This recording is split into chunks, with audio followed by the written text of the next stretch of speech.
வணக்கம் மக்களே, welcome to MT garden and kitchen vlogs. இன்றைக்கி நம்ம வெண்டை விதையை சேகரித்து உற்பத்தி பண்ணி எப்படி சேமித்து வச்சுக்கலாம் அப்படின்றத பற்றி பார்க்கலாம் வாங்க. அதுக்கு முன்னாடி நம்ம சேனலை சப்ஸ்கிரைப் பண்ணாதவங்க சப்ஸ்கிரைப் பண்ணிங்க, தொடர்ந்து பெல் பட்டனை ப்ரெஸ் பண்ணிக்கங்க. வாங்க பார்க்கலாம். நான் இந்த செடியிலேருந்து தான் அந்த வெண்டை விதை எடுத்தேன். இதிலே நல்லா முத்த விட்டு இதிலே காஞ்சவொன்னே வெடிக்கிற ஸ்டேஜ் வரும்போது தான் அதை நான் எடுத்து சேகரித்து வச்சுருக்கேன். அந்த இடம் பார்த்திங்கன்னா தெரியும், எப்படி நல்லா காஞ்சிருக்குன்னு பார்த்தா தெரியும் உங்களுக்கு. இந்த மாதிரி தான் வரும். இதுக்கப்புறம் நமக்கு தேவைன்னா நம்ம எடுத்துக்கலாம், இல்லைனா நம்ம விதைக்கு வேணும்னா இதில் எது பெருசாக அதை நம்ம விதைக்கு விட்டுட்டு மற்றதை அதுக்கப்புறம் வர்றதை நம்ம யூஸ் பண்ணிக்கலாம். அந்த மாதிரி எடுத்து வச்ச விதை தான் இது. அது பச்சையாக இருக்கும்போது நல்லா வெயிட்டாக இருக்கிற மாதிரி இருக்கும். ஆனால் காஞ்சவொன்னே பாருங்கள், ரொம்ப தக்கையாக நம்ம ரொம்ப லேஸாக இருக்கும், தொடுறதுக்கு ரொம்ப வெயிட் இல்லாமல் வெயிட்லெஸ்ஸாக இருக்கும். இது எந்த அளவுக்கு வெடித்து விதை தெரிகிற அளவுக்கு இருக்குது பாருங்கள்.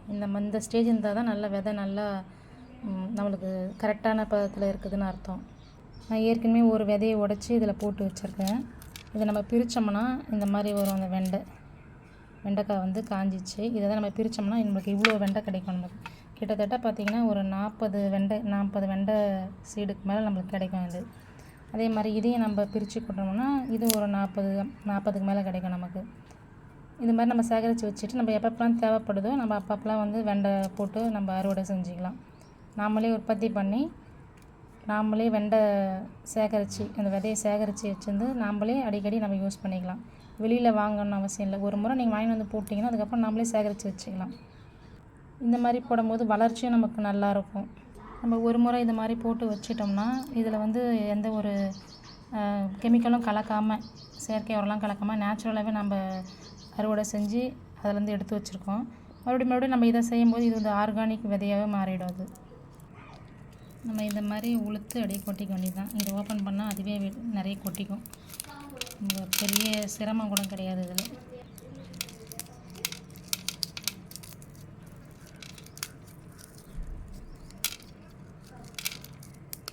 இந்த விதையெல்லாம் பிரித்து எடுத்தாச்சு. கிட்டத்தட்ட பார்த்திங்கன்னா 114 விதை கிட்டத்தட்ட இருக்குது.